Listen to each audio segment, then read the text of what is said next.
Chapitre 22. Joyeux Noël.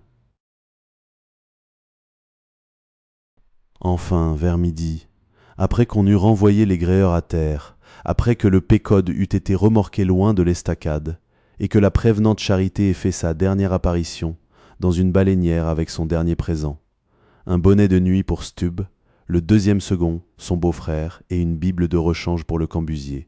Après tout cela, les deux capitaines Peleg et Bildad sortirent de la cabine, et Peleg demanda, en se tournant vers le second. « À présent, messieurs Starbuck, êtes-vous sûrs que tout soit en ordre ?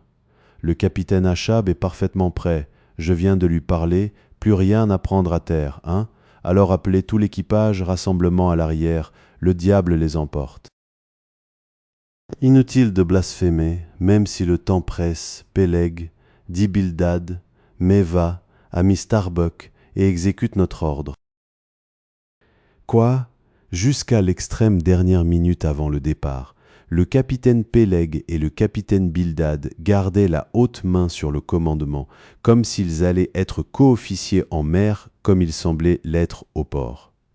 Quant au capitaine Achab, rien ne trahissait son existence, mais il était, disait-il, dans sa cabine. Tout donnait à penser que sa présence n'était à aucun égard nécessaire aux préparatifs d'appareillage, ni pour mener le navire en haute mer. En vérité, cela ne le concernait en rien, c'était l'affaire du pilote. D'autre part, comme il n'était pas tout à fait remis, disait-il, le capitaine Achab restait dans sa cabine. Tout cela paraissait assez naturel. Dans la marine marchande en particulier, nombre de capitaines ne se montrent sur le pont que fort longtemps après avoir levé l'ancre, mais restent à la table de la cabine, célébrant leur départ avec leurs amis, qui demeurent à terre avant qu'ils ne quittent tout de bon le navire avec le pilote. Mais les chances de pouvoir méditer étaient minces car le capitaine Peleg débordait à présent d'activité. Il semblait que ce fût lui et non Bildad qui tint le plus de discours et donna le plus d'ordre.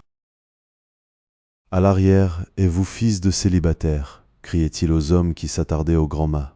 « Messieurs Starbuck, expédiez-les à l'arrière. Abattez la tente là » fut l'ordre suivant.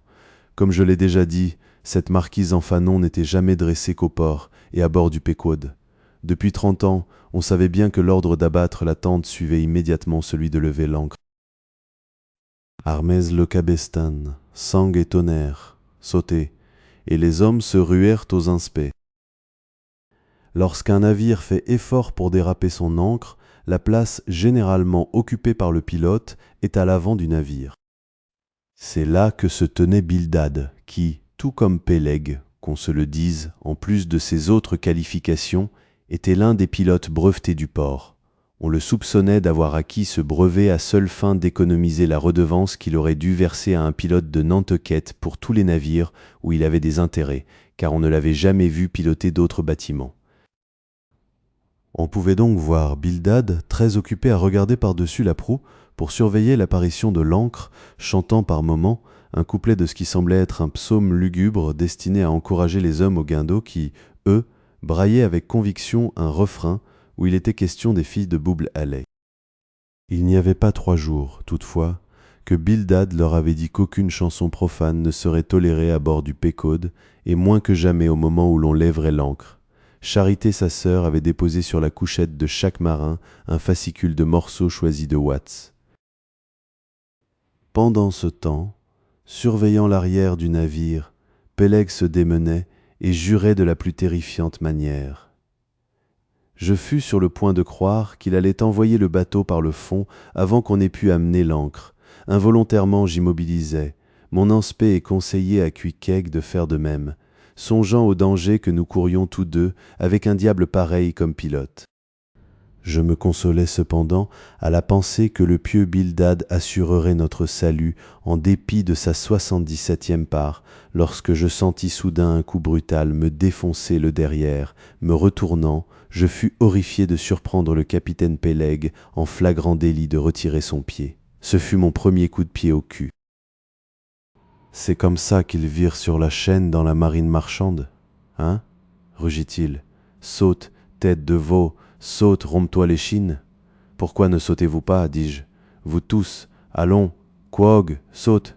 Toi et tes favoris rouges, saute, toi le béret écossais, que ça barde, toi, remue tes pantalons verts, sautez, vous tous, dis-je, et que les yeux vous sautent de la tête.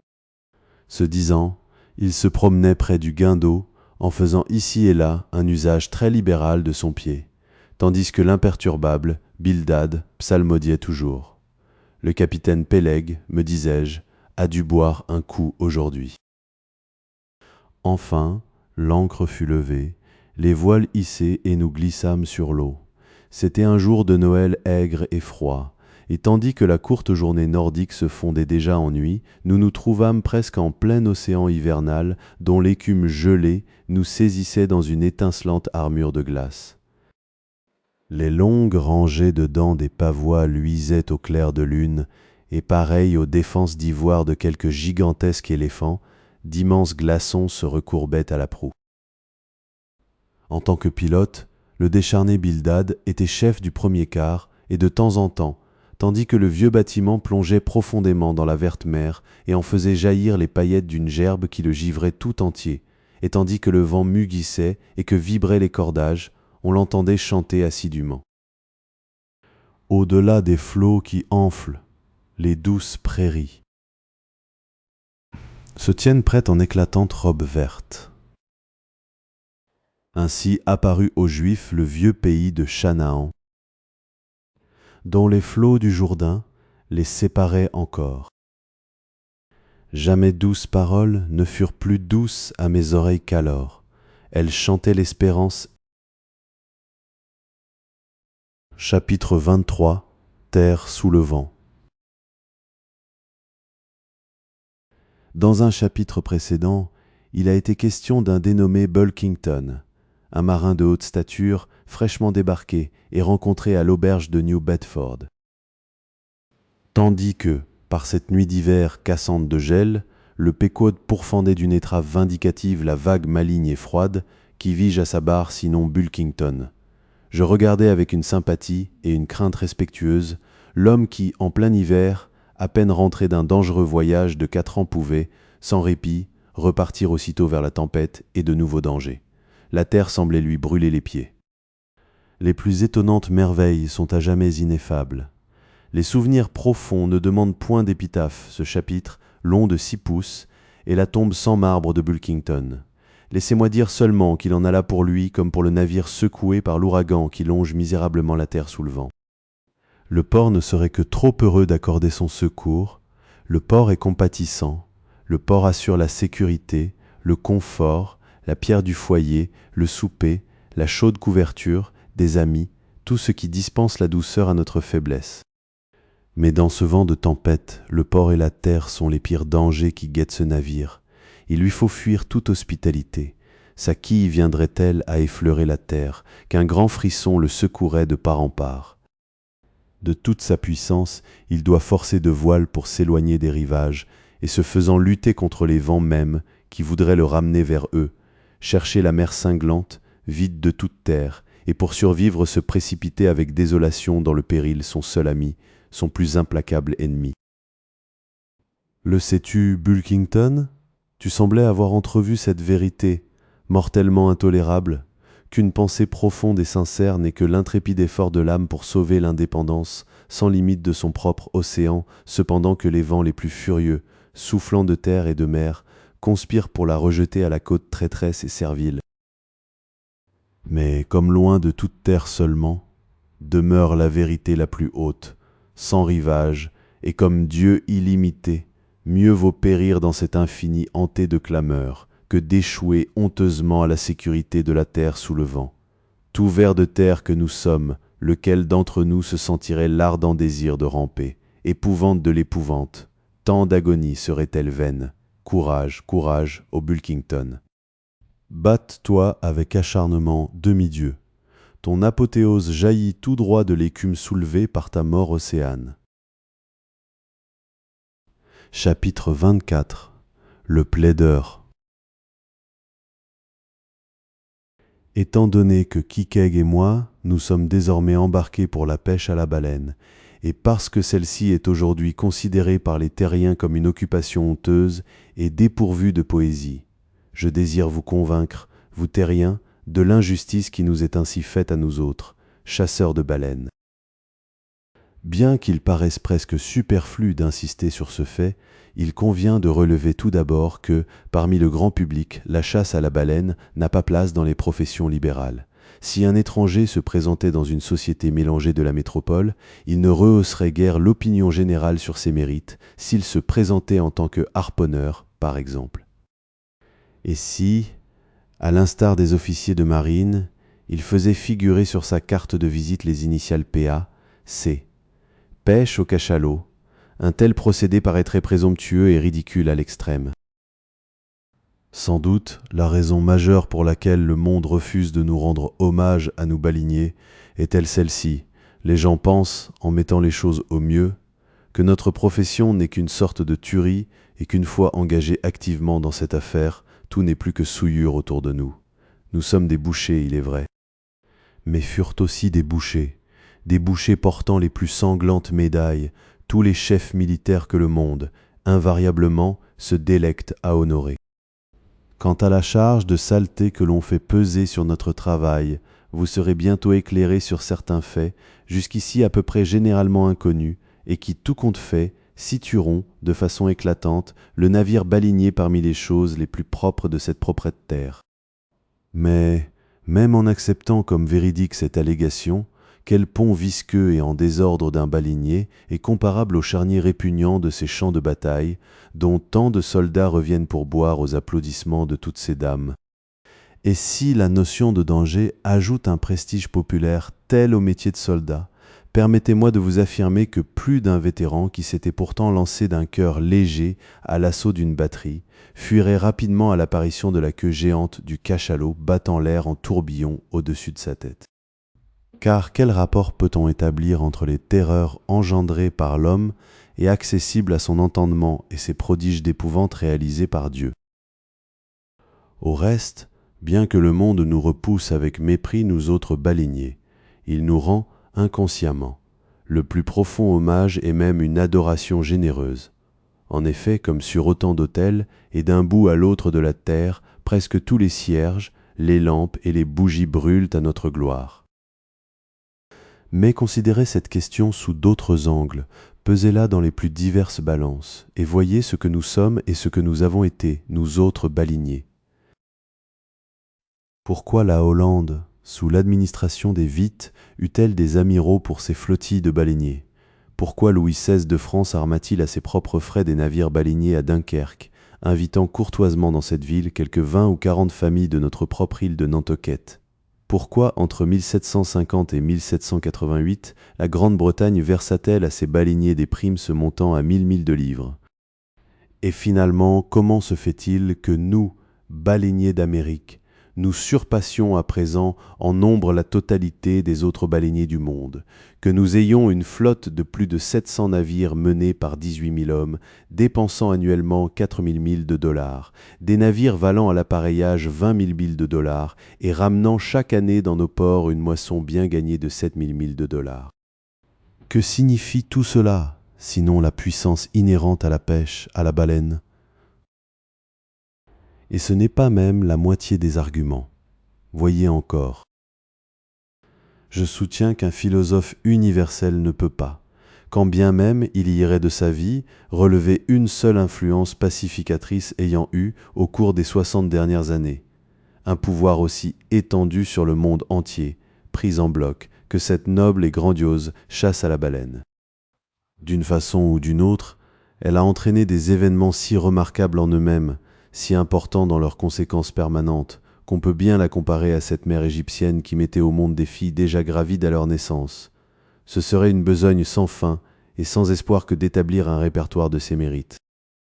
Contentons-nous d'une poignée. Pendant bien des années, le navire baleinier a été le pionnier de la découverte des terres les plus lointaines et les moins connues.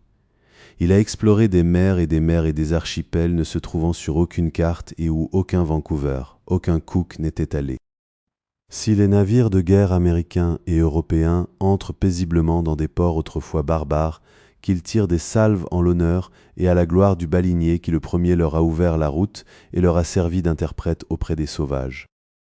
Qu'on célèbre tant qu'on voudra les héros des expéditions d'exploration, vos Cook, vos Krusenstern, moi je vous dis que bien des capitaines anonymes qui sont partis de Nantucket étaient aussi grands et plus grands que votre Cook et votre Krusenstern, car, avec leurs mains vides et démunies, dans des eaux païennes infestées de requins, et sur les rivages d'îles inconnues où les attendaient des javelots, ils combattaient de neuves merveilles et des terreurs que Cook n'eût pas volontiers défiées avec tous ses marins et tous ses mousquets.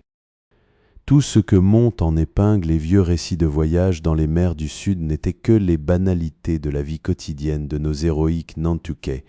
Souvent des aventures auxquelles Vancouver consacre 3 chapitres n'auraient pas paru à ces hommes dignes d'être mentionnés dans leur journal de bord. Ah, le monde, oh le monde! Aucun commerce, presque aucune communication ne s'établirent entre l'Europe et le long territoire des opulentes provinces espagnoles de la côte pacifique jusqu'à ce que les baleiniers aient doublé le cap Horn. Ce fut le chasseur de baleines qui, le premier, fit une brèche dans la politique jalouse de la couronne d'Espagne envers ses colonies. Et si l'espace ne m'était pas mesuré, je pourrais prouver clairement comment, grâce à ces baleiniers, s'est progressivement élaborée la libération du Pérou, du Chili et de la Bolivie du joug de la vieille Espagne, et comment une éternelle démocratie a pu, dès lors, lui succéder. C'est un chasseur de baleines qui a donné au monde aux yeux dessillés cette grande Amérique des antipodes, l'Australie. Après la première découverte qu'en fit par erreur un Hollandais, tous les autres navires furent ces côtes barbares comme la peste, mais le baleinier y relâcha, et c'est lui qui a vraiment enfanté cette colonie à présent puissante. De plus, à l'aube des premiers établissements australiens, les émigrants furent plusieurs fois sauvés de la famine par le charitable biscuit du baleinier, venant par bonheur mouiller l'ancre dans leurs eaux. Les îles innombrables de la Polynésie s'accordent à attester une même vérité et rendent hommage au commerce fait avec les baleiniers qui ouvrirent la voie aux marchands et aux missionnaires, et en bien des cas les amenèrent eux-mêmes à destination. Et si ce pays 2 fois verrouillé qu'est le Japon devient une fois hospitalier, c'est au baleinier seul qu'en reviendra un mérite qu'il est sur le point de gagner. Si, résistant à toutes ces preuves, vous persistez à déclarer que rien de noble, rien de beau n'est lié à la pêche à la baleine, alors je suis prêt à rompre ici 50 lances avec vous et à vous désarçonner à chaque coup, le haume fendu. La baleine n'a pas son auteur célèbre, sa chasse pas de chroniqueur fameux, direz-vous. La baleine pas son auteur célèbre, sa chasse pas de chroniqueur fameux, qui le premier a décrit le Léviathan, qui sinon le grand Job, qui a écrit le premier récit d'une campagne de pêche à la baleine, qui, sinon un roi non parmi les moindres, Alfred, surnommé le Grand, lequel transcrivit de sa plume royale l'histoire que lui en conta Other, le chasseur norvégien de baleines de cette époque, et qui a fait de nous un ardent panégyrique au Parlement, qui sinon Edmund Burke. C'est bien vrai, mais les baleiniers eux-mêmes sont de pauvres diables, ils n'ont pas de sang bleu dans les veines. Pas de sang bleu dans les veines, ils ont dans les veines un sang meilleur que le sang royal. La grand-mère de Benjamin Franklin était Mary Morrell, puis par alliance, Mary Folger, c'est le nom des premiers fondateurs de Nantucket. Elle fut l'ancêtre d'une longue lignée de Folger et des harponneurs, tous parents du noble Benjamin, qui en ce jour lance son harpon d'un côté du monde à l'autre. Soit encore, mais cependant tout le monde trouve quelque chose de peu honorable à la pêche à la baleine. Pas respectable. La chasse à la baleine est impériale. Une vieille loi statutaire anglaise la déclare poisson royal. Oh, ce n'est qu'un mot. La baleine n'a jamais joué de rôle éclatant d'aucune manière. La baleine n'a jamais joué de rôle éclatant lors de l'un des grands triomphes célébrés en l'honneur d'un général romain entrant dans la capitale du monde, les fanons d'une baleine, transportés depuis la côte de Syrie, furent la plus grande attraction d'une procession entraînée au son des cymbales. Je le crois, puisque vous le dites, mais dites tout ce que vous voulez, il n'y a pas de dignité véritable dans la chasse à la baleine. Pas de dignité dans la chasse à la baleine. La dignité de notre vocation, le ciel même l'atteste. La baleine est une constellation australe. Il suffit.